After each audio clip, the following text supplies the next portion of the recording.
A color, no me acordaba de eso. O sea, yo no tengo conciencia de eso. Lo que pasa es que cuando vino la televisión a color, uno seguía usando televisor en blanco y negro. O sea, había que cambiar el aparato Sí, también. es verdad. En mi casa estaba en la cocina y entonces yo, mira, pero casa de Juanito se ve a color.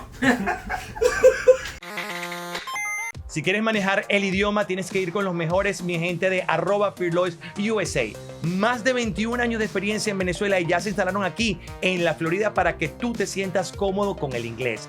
Tienen cursos online desde la comunidad de tu casa u oficina. Ahí te sientas en tu computadora, entras en una reunión de Zoom para que estés con tu profesor y un grupo que todo el mundo va a estar a tu mismo nivel para que te sientas cómodo y puedas preguntar. Y también tienes clases one-on-one donde vas a estar con el profesor solito para que allí puedas avanzar sin ningún límite y sientas que el inglés es parte de tu vida. Tienen cursos de verano para niños y por supuesto los cursos para adultos que están durante todo el año para que triunfes en inglés. Así que si quieres triunfar en este país, @FearLoisUSA y entra ya en su página web para que veas todas las opciones. Tienen un menú enorme de opciones para que tú triunfes. www.fearlois.us.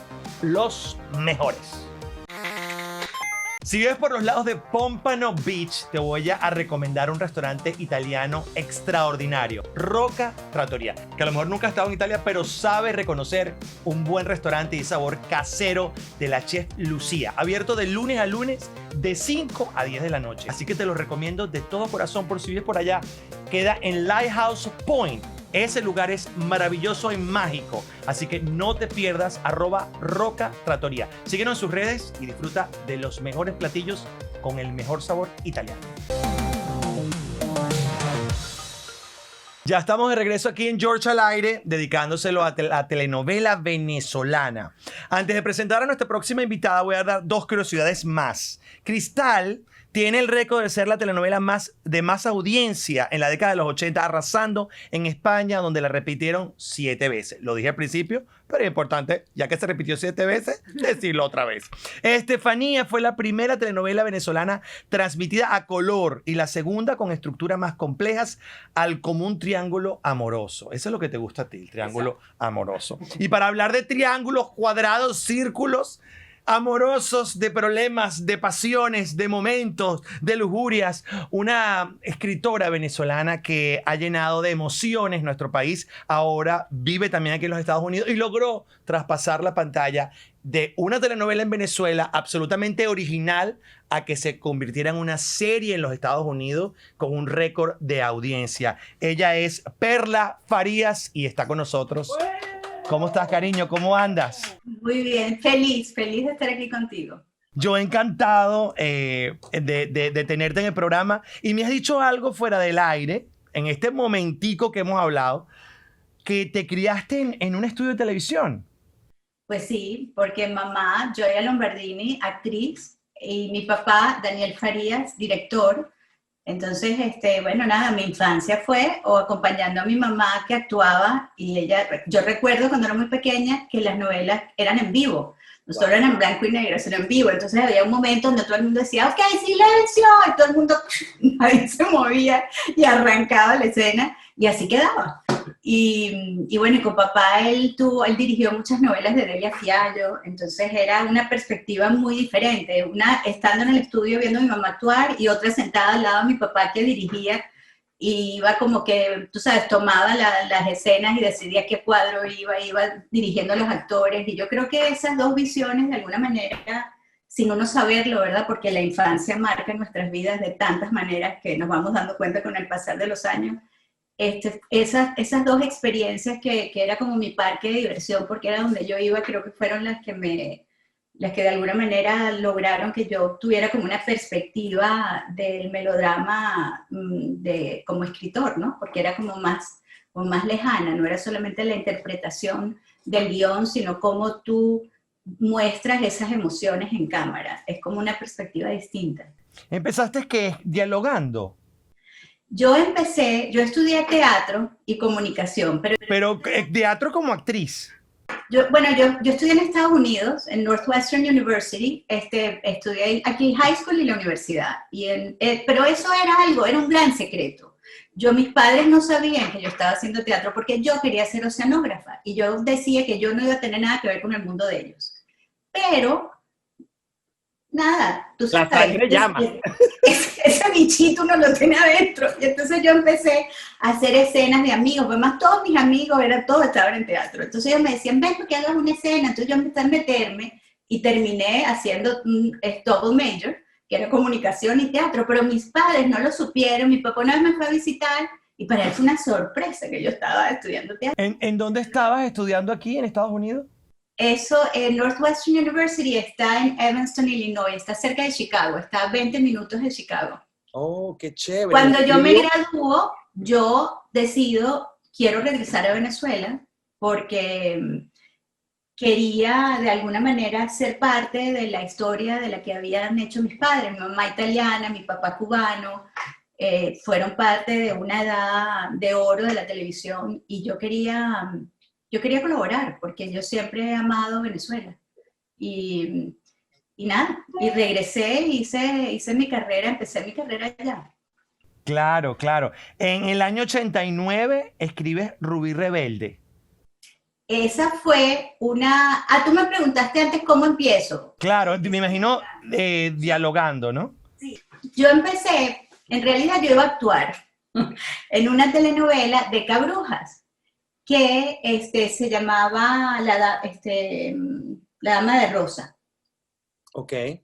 La Dama de Rosa con Janet Rodríguez y Carlos Mata. Janet Rodríguez. Yo iba como que a actuar, tenía un papel, y entonces un día conozco a Cabrujas, y mi papá le había mencionado, pues a ella le gusta escribir, porque él había leído ciertas cosas, y un día me invita y me dice, y estaba ahí Boris Aguirre, que era parte del equipo de dialoguistas, y entonces él me dice, escríbeme una escena.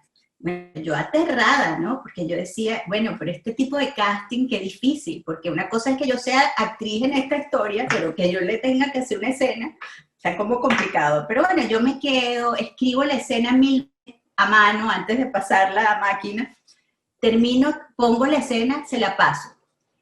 Para mi gran sorpresa, él me vuelve a invitar a otra reunión, y me vuelve a invitar a otra reunión, y de pronto hay un día que hay las fotografías de casting, y yo llego para supuestamente hacer la foto de mi personaje, y cuando yo llego hay otra actriz, y yo cuando llego no entiendo nada, ¿no? Y toda maquillada, entonces te recuerdas los pelos parados que uno tenía en esa época.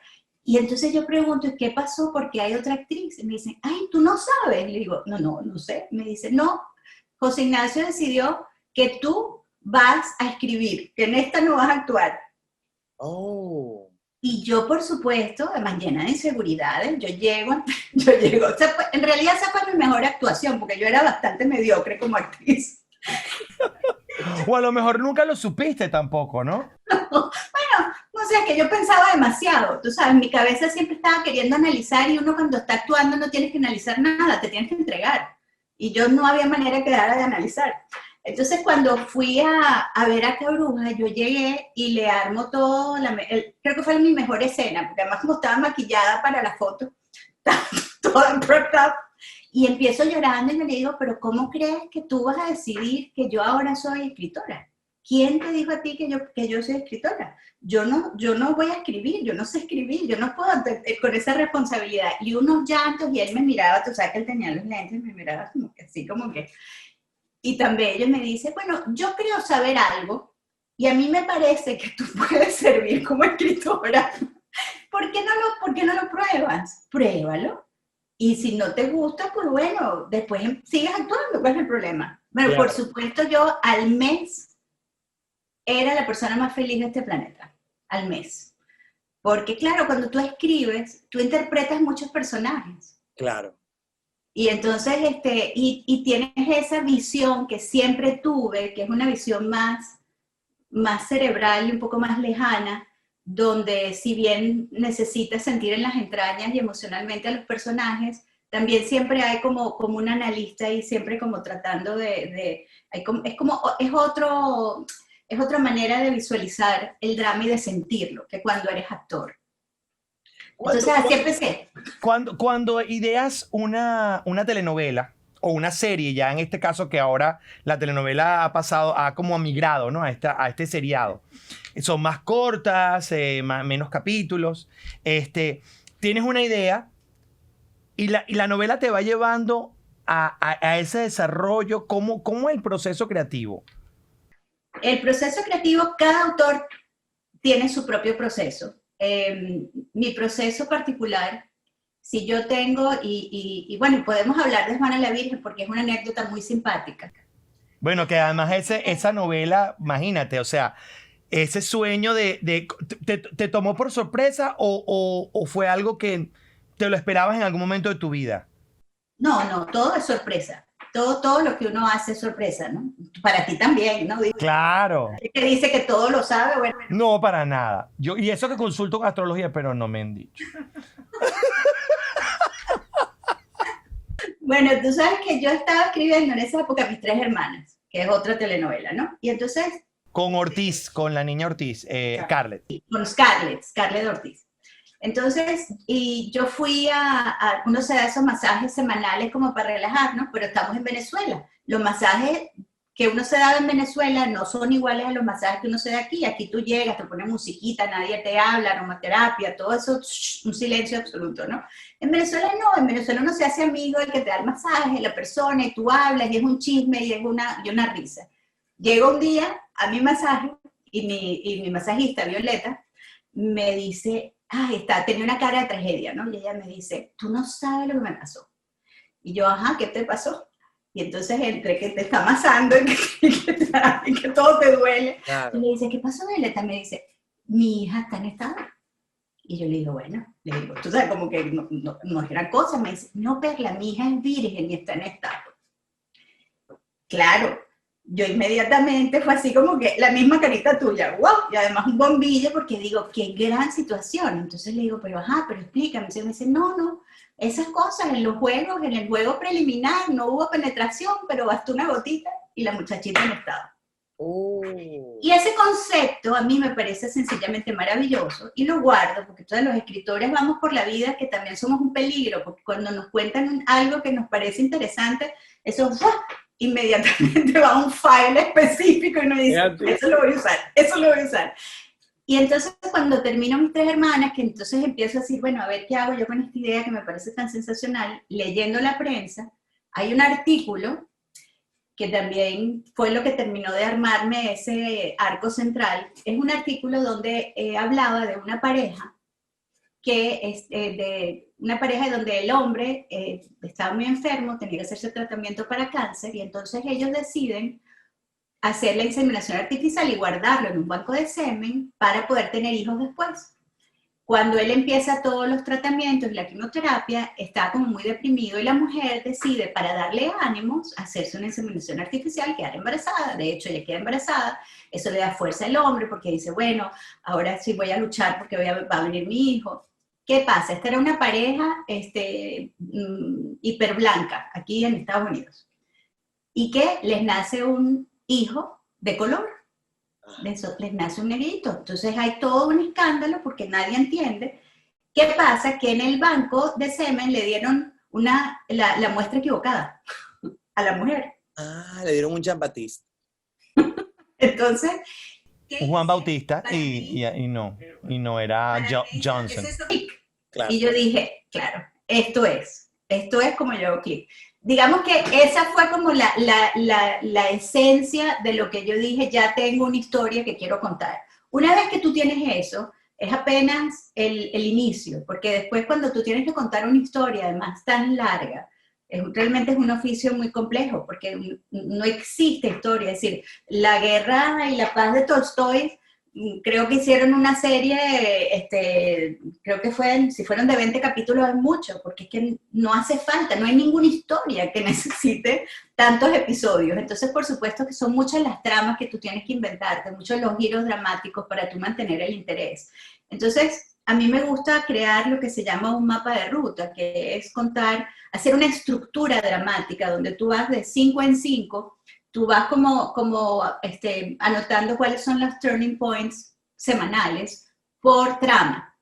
Claro que eso es solamente una especie de, como cuando tú te vas de viaje y agarras el mapa y dices, bueno, quiero esta trayectoria. En el momento que tú arrancas en el carro, pasan 1000 cosas que tú no tenías previstas, ¿no? Si te enfermaste, la carretera está cerrada, o te enteras de que hay un parque de diversiones fantástico y te sales. Entonces, eso es lo que el día a día, cuando tú empiezas a escribir, cuando los personajes además son reales, te empiezan a hablar. Es decir, a mí cuando yo tenía mis hijos pequeños, a mí me decían que yo estaba poseída, porque cuando yo escribía yo hablaba, me reía, lloraba, así, porque uno los sigue. Para mí yo siempre he seguido a los personajes. Una vez que están armados, yo los escucho, y a veces es más, a veces me da rabia porque siento que hablan más rápido de lo que yo puedo seguirlos con los dedos. Entonces, Claro. entonces no trabaja solamente a nivel mental, que es en esa estructura, sino que surgen muchas posibilidades que van apareciendo en el camino. Pero siempre tener esa estructura te da la libertad para ser más creativa, en mi caso, ¿no? Porque yo sé que hay autores que no les, más bien se sienten que eso los coarta un poco en su libertad creativa. Para mí no. A mí es el efecto contrario, porque el tener ya, es como que me voy de Miami, nos vamos a Nueva York. A nosotros si sabemos más o menos qué vía vamos a agarrar, nos da la libertad de salirnos de esa vía principal y explorar, porque sabemos que, bueno, pero ya va, pero después vamos a ver cómo regresamos a la 95 Norte, ¿no? Claro. Entonces, para mí funciona de esa manera. No sé si te ha ayudado. Claro, y en Venezuela, yo no sé cómo es el proceso en Estados Unidos, pero en Venezuela los escritores, tú como escritora, empiezas el proceso junto a tu equipo y sales al aire, ¿verdad? Y entonces vas viendo también el comportamiento. Eso es algo que yo extraño inmensamente. En Venezuela nosotros en realidad no teníamos por lo general más que 2 semanas de diferencia del aire. Wow. Y eso era fantástico. ¿En qué sentido? En que nosotros íbamos al banco, además como estábamos, ¿sabes? Que eso es lo que nosotros veíamos, pues la telenovela era que se veía en prime time y eso todo el mundo veía la. Claro, mi amor, la telenovela cambió la historia de nuestro país. Entonces nosotros escuchábamos, tú vas al banco, tú vas al mercado, tú tenías en los dedos lo que a la gente le gustaba, lo que no le gustaba, y además que por supuesto están las mediciones fantásticas que tú veías y tú veías lo que estaba pasando en otro canal, cómo fue. Entonces era una creación dinámica que además te permitía estar como tú cuando te paras y estás escuchando a tu audiencia que se ríe, no se ríe. El feedback es inmediato. Sí. Es un feedback instantáneo. Entonces, para estas historias de tan largo aliento era fabuloso porque tú ya te dabas cuenta de qué es lo que el público le emocionaba, qué es lo que quería como saber más, qué personajes de pronto tú cuando armaste tu maparruta no te imaginaste que podían tener esa fuerza, pero cuando viene el actor, que ese es un elemento también importantísimo, hay actores que hacen de unos personajes que pueden parecer pequeños, unos grandes personajes. Y entonces tú ahí, pues inmediatamente, si tienes esa posibilidad, los agrandas, ¿no? Uh-huh. Entonces, sí, eso es algo que no ocurre aquí en los Estados Unidos. Aquí grabas todo. Aquí en los Estados Unidos tienes muchísima más distancia por tema económico, ¿no? Porque la telenovela es un producto que tiene que ser cost effective al final del día. Y entonces, por supuesto, tú cuando ellos empiezan a hacer la producción y armarla, ellos necesitan tener más episodios abiertos para poder grabar y que lo que nosotros teníamos en Venezuela. También aquí las exigencias de producción son mucho más altas de las que teníamos en Venezuela. Entonces sí, ya no existe ese, de hecho la novela, que no es aquí ahora le llamamos series, la serie que sale al aire mañana, la segunda temporada de Falsa Identidad, ya está lista. Ya se escribió y ya eso. ¿Cuántos capítulos? Son 80. Oh, wow. ¿Y ya se grabaron? Ya. Y en medio de la pandemia, esa fue otra, porque nosotros arrancamos las grabaciones en enero. Y en marzo se pararon, porque bueno, empezó la pandemia y no se podía grabar.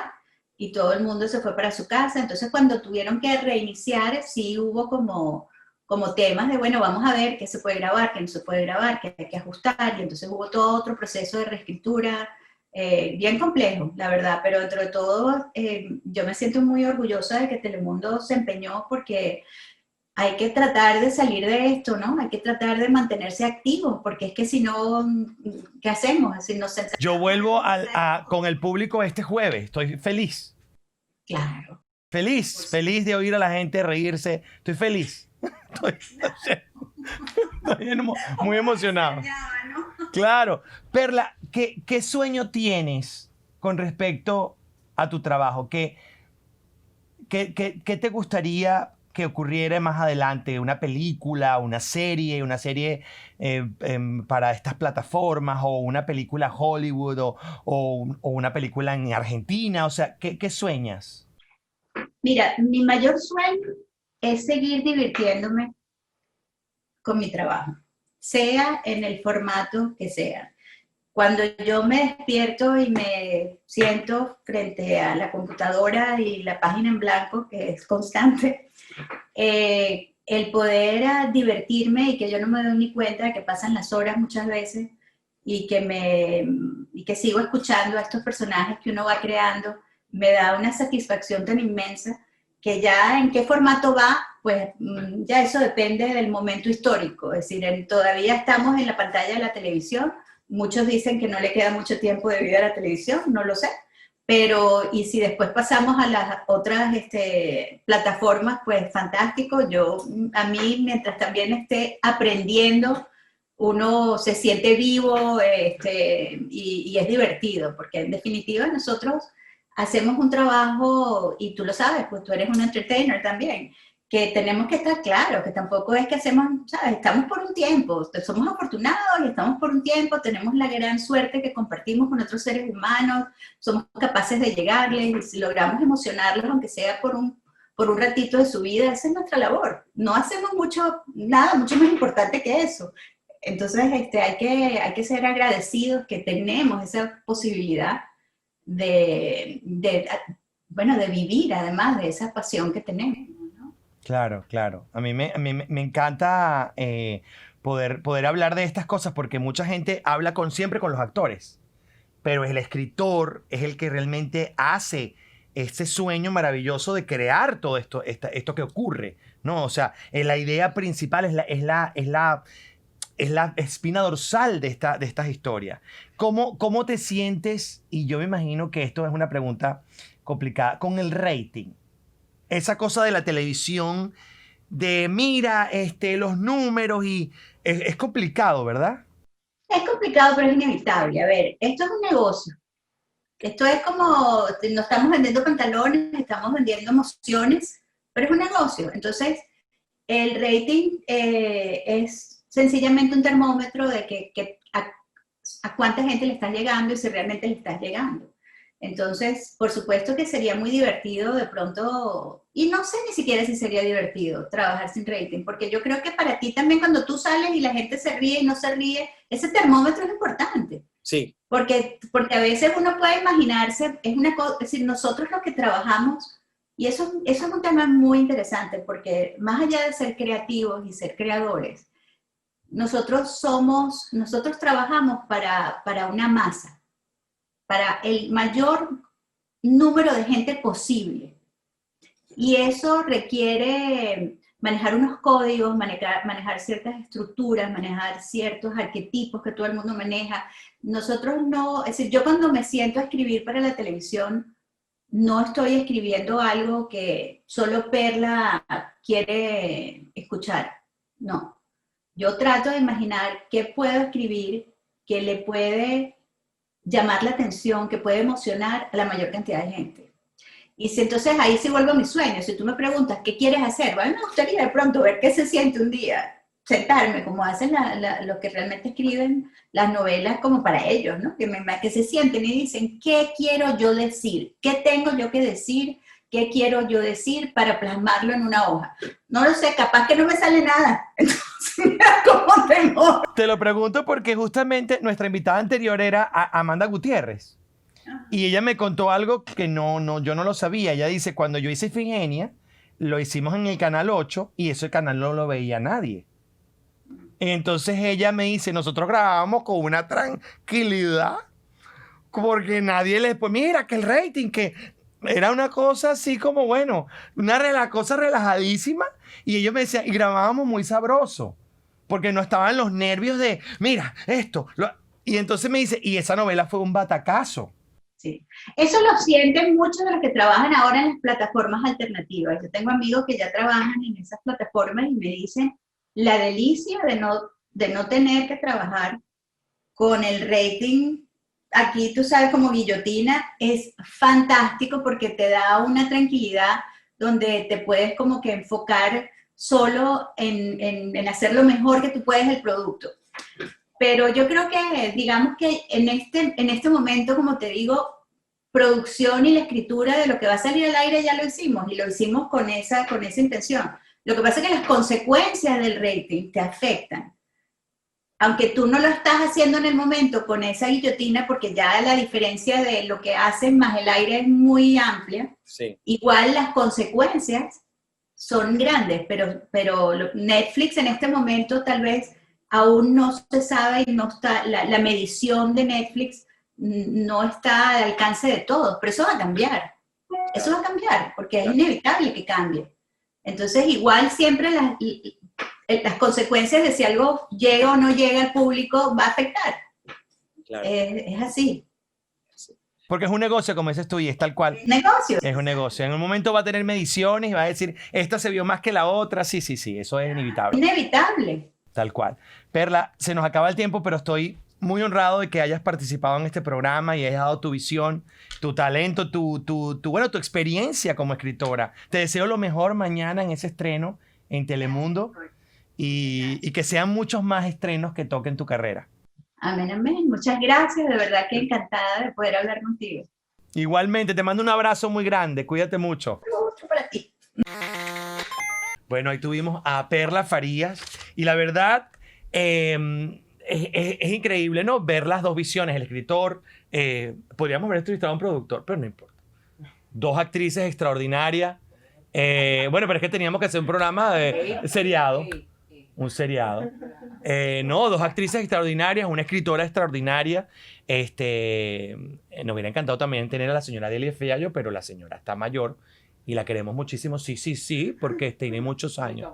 Y está ocupada. Pero realmente fue una extraordinaria actriz que hizo historia en nuestro país y en otros países, porque sé que no solamente vendió telenovelas en Venezuela, sino en otros países. En México también hizo cosas maravillosas y es una gloria de la televisión. Yo sí siento que el género de la telenovela es muy importante en Latinoamérica, pero muy importante en Latinoamérica. Y los dejo solamente con esto, que se ha hablado muchas veces, pero siento que sí es verdad. La telenovela por estas calles dio paso a lo que hoy pasa en nuestro país. No es para culpar a Ibsen Martínez, porque yo estoy seguro que Ibsen Martínez no lo hizo con esa intención, pero sí estoy seguro, ya viéndolo desde el lado como espectador, como venezolano, como estudioso de los medios. Me encanta el fenómeno de los medios. Como periodista, me doy cuenta que el impacto de la telenovela fue tan brutal. Lo que allí se decía era tan fuerte, causó tanta sensación esa novela. Justamente hace pocos días se partía el señor Carlos Villamizar, el hombre de la etiqueta, quien era el justiciero de la telenovela, que le daba final a estos personajes que no tenían, que eran irrecuperables, como él lo decía. Escríbase ahí, póngase la etiqueta en el dedo gordo y escriba soy irrecuperable. Personajes que habían dañado la sociedad de una manera irreversible, personajes que eran absolutamente oscuros y él lograba atraparlos, llevarlos a un lugar baldío, cavaban su propia tumba y los ajusticiaba y los dejaba allí. La novela fue construida de una manera tan extraordinaria.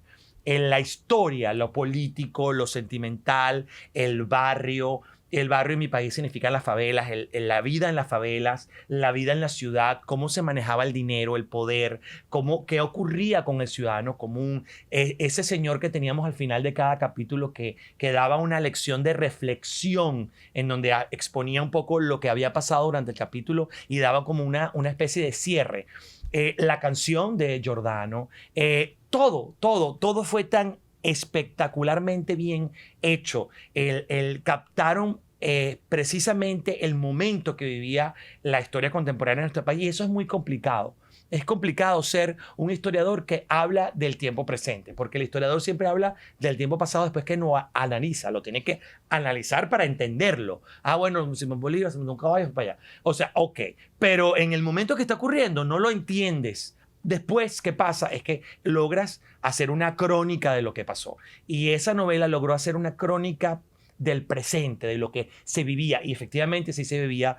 Había corrupción, había malversación de fondos, había gente vagabunda. Todo eso sí existía. Lo que pasa es que le dimos paso por un tema de revanchismo o un tema de castigo a personas sin escrúpulos que luego se apoderaron del poder.